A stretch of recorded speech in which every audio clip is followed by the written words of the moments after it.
Here we are again, folks, live from E3 2011. I'm your host, Chris Waters, and joining me, Chris Reinhardt, project lead on Prey 2 at Human Head Studios. Chris, welcome to the stage. Thank you. It's really good to be here. We are really glad to see you guys here. You guys have been having a great showing at E3 so far.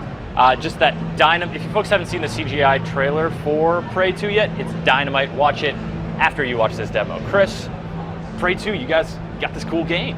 It's give awesome. Give us the overview for folks who maybe don't know much about it. Well, the real high-level thing is you play a badass bounty hunter in this sci-fi alien world. You hunt down alien scum, take them down, get paid. That's like the greatest synopsis Sold, of a game right? I've seen on this set yet. Absolutely. All right, so badass bounty hunter. We're inhabiting his shoes right now. What is this world we're in? This world we're in it's this world called Exodus. And at the very beginning, the player wakes up on this planet, has no recollection of how he got there. The reason we're doing this is we want the player to encounter the story at the same time as the main character. Now what we're doing here is we come into this bar, we found an ambient target. This guy's wanted dead or alive. It's kind of our choice. This target's fleeing. We're going to see where Pulling he's out going. a gun is a pretty good way to send that guy running. We're just trying to get him to surrender peacefully, but no, this guy's just being a jerk, taking off. So we're going to try to take him down, throw some electric bolas at him, which will wrap around the target.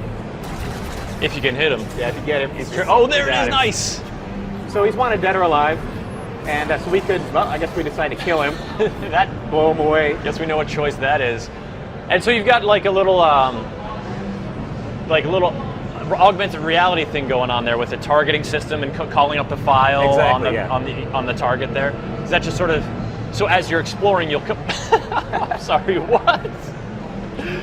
Is that just him being cheeky? I mean, was that guy giving him guff? We've got a morality system in the game. If you want to play like a jerk, you can play like a jerk. You can run around. There's a lot of ways to interact with people. You can go up and shove people around if you want. Shoving them off a cliff is you can threaten them, pull out the gun and threaten them, and you might get information out of them. Or might get information or money or something? Yeah, like we're going to take a mission here. We're going to go talk to an informant. And because this particular mission, we don't know where the target's located, but we know an informant who has the information. So we're going to head over to the informant and get that information. Do a little research. Yeah, exactly. Like a bounty hunter, tracks a guy down. You don't know where he is. You talk to accomplices and all of that. You head into a seedy bar. Exactly. Yeah. Now that we caught a brief glimpse of that dude before he was executed and collected the bounty. He had non-human legs. That was not a human. Are there any other humans besides you running around this world? Well, at the beginning of the game, you don't think there are other humans, but you do run into Tommy from Prey 1. Oh, really? So Tommy made his way here? He is a character, yes, and that's kind of part of the story, kind of part of the mystery of what's going on with the game. And now, is it just one predominant alien race? There's a ton of different races throughout the game. Oh, very cool. So this is really cool here. So we're going with the combat is a little different in Prey 2 than it was in Prey 1. We call it agile combat. The idea is you can slide to cover, pop up from cover, vault from cover. You can shoot while doing all of it.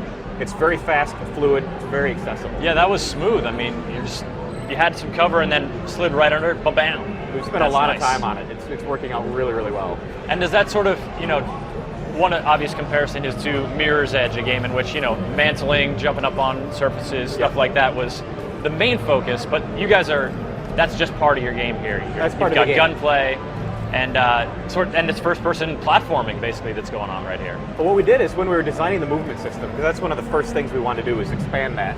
We went through, designed it, but we wanted to make sure it was integral into every other part of the game. So the world is designed very vertical, so you have a lot of places to climb. The combat is integrated with it, so you slide to cover, pop up from cover like we saw. It's all nice, neat package. It's awesome. Now you're talking about that vertical world, and we've actually got questions coming in from Carl in Chicago, wondering about just the size of the world and of this city that you can explore. So the size of the world is very large. The world we've created it's a tightly locked planet, which means one side faces the sun, one side faces away. Mm-hmm. This area here is in the middle in kind of this perpetually dusk area. Okay. But so this is a very large city we're in here. But we get to go to other areas. We get to go to kind of a brighter side, a darker side. There's a wide variety of environments here. Nice to be doing a little bit of travel around it. And within each area, this is a pretty wide open space for, it's a big space. Protagonists to jump around. A lot of places to explore. We created mechanics to let you get around easier too. The player has hover boots so you can hover around this world. We can climb up really cool ways. We want to make something really awesome in order to climb down. Does he have any similar gadgets for climbing up, or is it just sort of his own nimble abilities that get him up there? He's got really nimble abilities to climb up. We're not going into all the gadgets yet. There's only, in the demo we're showing at E3, there's about 7 different gadgets we're showing. The full number is well over 20. Oh, wow. And they're really split up in a few different categories. There's gadgets that help you with stealth, gadgets help you with going in guns blazing. You want to go in and just blow a bunch of people away. You've got shoulder-mounted rockets and grenades and all this awesome stuff. And so we saw the gadget, the Bolo, in use earlier for catching and subduing. Mm-hmm. And maybe we'll catch another glimpse as we pursue the target through here. Now, actually, this is one of my favorite parts. This is really cool. Yeah. So he found the target. He's going to go into the nightclub to take the target down. What he can do is he can go up behind one of the target's henchmen and take him hostage. So you can actually use this guy as a meat shield if you want to. So he's going to use him as collateral, as a meat shield, and go in when he approaches the target. And this guy's giving you a little lip, too. Yeah, he is, yeah. I imagine he's not very happy about the situation. Not at all. What he has, how many, is that like 3 eyes on a side? Yes. Nice. Yeah, he's got 6 eyes total. That's a cool design. Oh, God, where did his head go? Sometimes meat shields don't last very long. You know, but at least that wasn't your head, right? We've got a question from Amr in Cairo. We got hover boots, and we're talking about locomotion, getting around a lot. Yeah. Any vehicles that are going to help you do that? There are no vehicles in the game. Okay. I was picturing, something like maybe in the Fifth Element, that Chinese food truck that sort of comes up to the window, because you got a lot of vertical space. There are vehicles that fly around, but you don't get to drive them. Okay. So there's a part actually where, in this chase, where the target can teleport. This is one of the unique abilities of this target. So you need to find a crazy way to take this guy down, because when you try to wrap the bolas around him, they don't work on him, because they can teleport out of him. And he's leaving little mines? He's leaving mines, yeah, so you can teleport away. Oh, wow. But in terms of vehicles, there are trains in the world. You can leap on the trains and go across the trains. It's kind of dangerous, but that's one way you can get around the world. He's trying to wrap the bolas around the target, managed to get away from him. That teleport move is wild.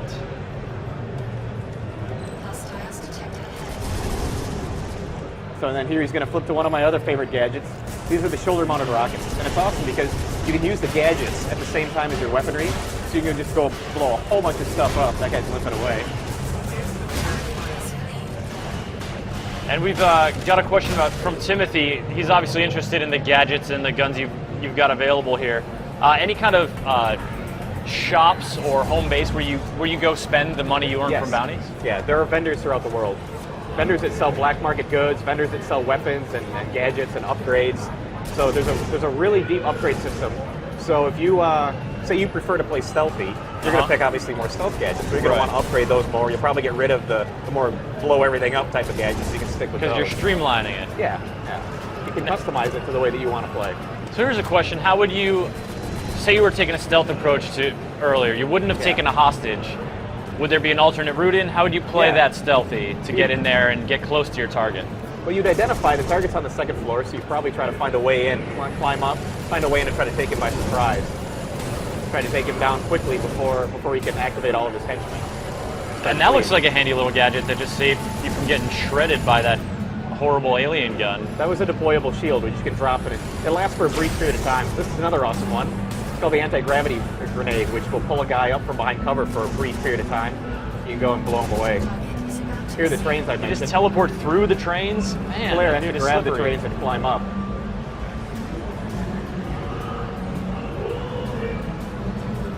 Nice. You get the sense that, you're jumping on trains, you're climbing up walls, you get the sense that you're this, you can go a lot of places. You have a great freedom of movement. It's very fluid, there's a lot of freedom. So he pretty much corners the target. This is another awesome thing. A lot of the missions have choices in them. So you'll take a mission, and like this one, the target said, hey, I'll pay you more money if you let me go. So you've got an option. You could screw over your original mission giver and let this guy go. We're going to play and be a little bit more, we don't want to screw over the mission giver, so we're going to just capture him and send him to the client. And there was an option there to interrogate versus send a client. I mean, you've clearly got him imprisoned in this sphere of immobility and pain. Yeah. And you're just sort of, what kind of information might you get out of him? Information about another story, another bounty? Oh, about story. Other bounties, maybe where he's hidden some money or some items and so forth. So you run the risk of killing him. if you interrogate him too much. So if Okay. the target's wanted alive, you want to be really careful about doing that. That's why we didn't interrogate him too much. We sent him to the clients in order to get paid. And you just kind of, boom, teleport him there. Oh, God. This guy is not happy about something you did? No, he, the brother of the guy that you just captured is angry, so he's sending a heavy hitter to try to take you down. That was one heavy hitter, and actually reminiscent of an enemy we saw in Prey as well, if I recall correctly. This is a redesigned guy. There's a number of enemies that if you played Prey 1, you'll recognize them from Prey 1. They make a reappearance. But clearly you guys launching into whole new territory here with Prey 2. Yes. Now, yeah. that was a big guy. Did they get bigger? That's one of our bigger guys in the world. He's pretty gnarly. All right, we've got a question coming in from Anton in Bulgaria, wondering about any kind of RPG elements. And he mentions quests and items, but you know, it's totally got quests. It's totally got items in there. Is there anything else sort of makes this a richer experience that you want to mention? We do have RPG light elements where you can upgrade yourself, you can upgrade the weapons. Really the big thing though is upgrading the gadgets. If you choose what gadget you want to use or what type of gadgets you want to use, you can upgrade those. There's a ton of upgrades for them. Right now we've got around 20 plus gadgets and we've got around 40 different upgrades for all those gadgets. So there's a lot of depth there. All right, and we have, the questions are coming hot and heavy. You folks are clearly interested in Prey 2. Anubis in Ohio wants to know more about those choices. You know, at the end there, we talked about how the choice to interrogate could lead to some more story information, but what happens if you don't get that story information? Do you find it somewhere else, or how does, you know, within the course of the campaign, how much leeway do the different choices give you?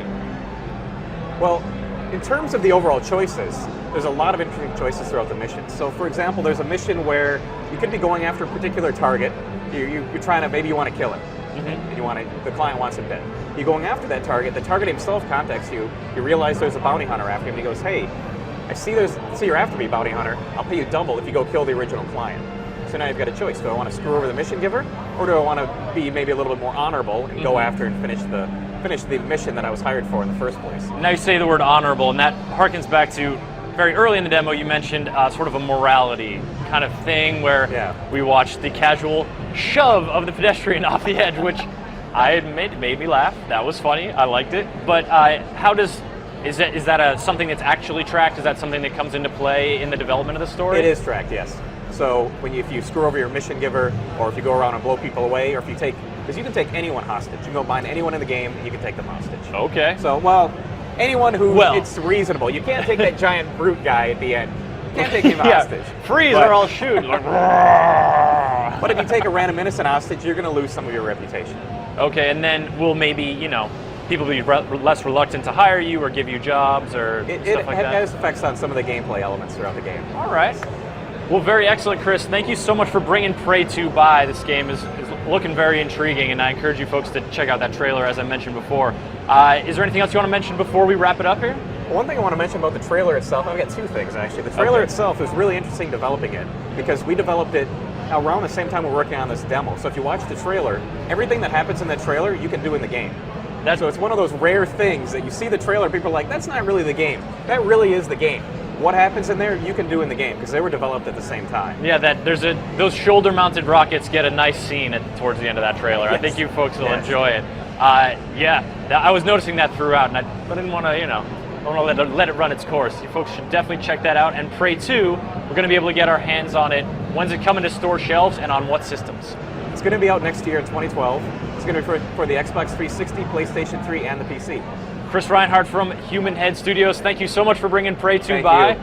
Glad to see you guys here at E3. Hope it continues going well for you. Thank you. You going to get a chance to get out on the floor at all? Or you? I'd like to, but I think I'm going to be showing off demos pretty much the rest of the day. There are worse things to be doing, man. Prey 2 is looking very cool. Thank you. Thank you. Thanks. All right, folks, we are headed back out onto the show floor. Now, if you've been following Homer's exploits, as I hope you have, you know that it's not just games that are on the show floor, but a whole wide variety of gaming accoutrements, things you can buy to enhance your gaming experience.